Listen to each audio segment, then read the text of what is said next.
Do what thou will be the whole piece of law.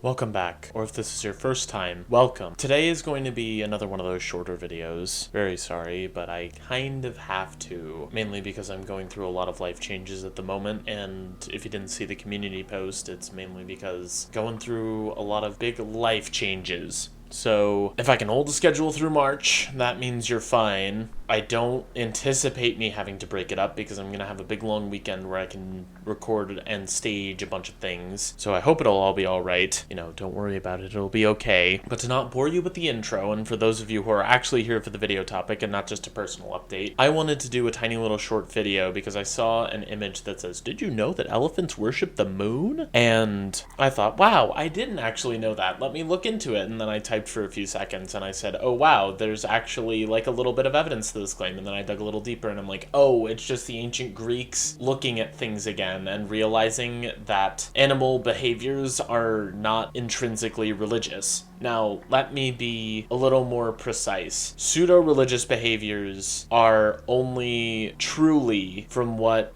Jane Goodall can tell, my favorite person who's covered monkeys and also Antoine Artaud for some reason. Jane Goodall has observed pseudo-religious activities in chimps and other primates, which I kind of believe we always think of people as, a hop, skip, and a jump away from primates. But a lot of other people, namely, I'm taking my sights at Pliny the Elder. It's not Salmonella's fault, but Pliny the Elder in his Book of Many Things said that he observed elephants worshiping the moon, placing their trunks up, waving religiously, moving, swaying, along with the wind underneath the moon. Now, it's true, but for a different reason. Namely, it's not a pseudo-religious ritual. It is a way to get information, because the elephant's trunk is basically a camera plus a motion sensor, plus smelling, plus basically everything that the elephant needs in one. It's one of the most important parts of its body, and it's simply information gathering. It's not related to the moon. If you wanted to debate something a little more close to a human-ish ritual, something that I would point you towards is that a lot of animals, including everywhere from crows, magpies, to orcas, dolphins, to elephants, primates, and basically everyone throughout the animal kingdom that we would consider almost humanly intelligent, has some recognition of what death means. Now, death is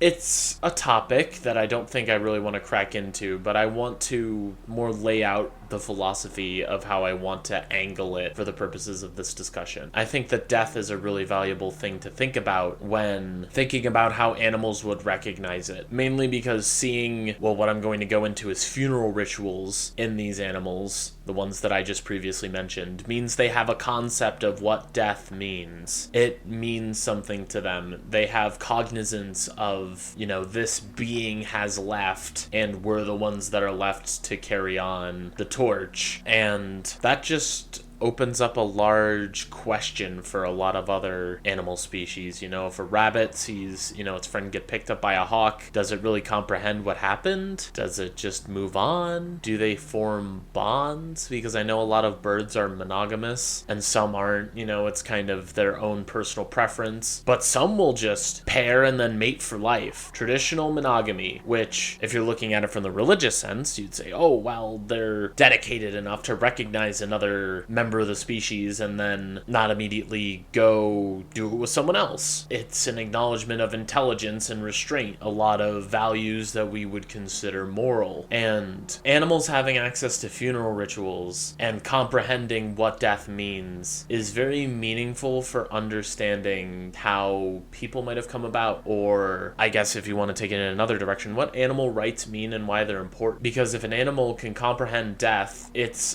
obvious enough that it may be able to comprehend pain or all the other emotions that come to life kind of instinctively. And with these instincts and other rituals, because like I said, primates are the only ones to have developed a pseudo-religion, quote unquote. Jane Goodall said, oh yeah, they like to dance around whenever rain comes. They might be doing a rain summoning ritual. But pseudo-religion seems to be restricted to primates. So if anyone's ever told you that elephants worship the moon, tell them that they are stupid and that they should stop reading Pliny the Elder and listening to Salmonella. Only one of those is true. I like Salmonella. I wish he would make more content. But funeral rites are also very important because it shows animal intelligence, which ones can comprehend consequences, which ones can't. There was one account where an orca, maybe as a show of a funeral rite, quote unquote, carried her no longer living infant for 17 days. Now, that's arguable because, once again, it's a spectrum.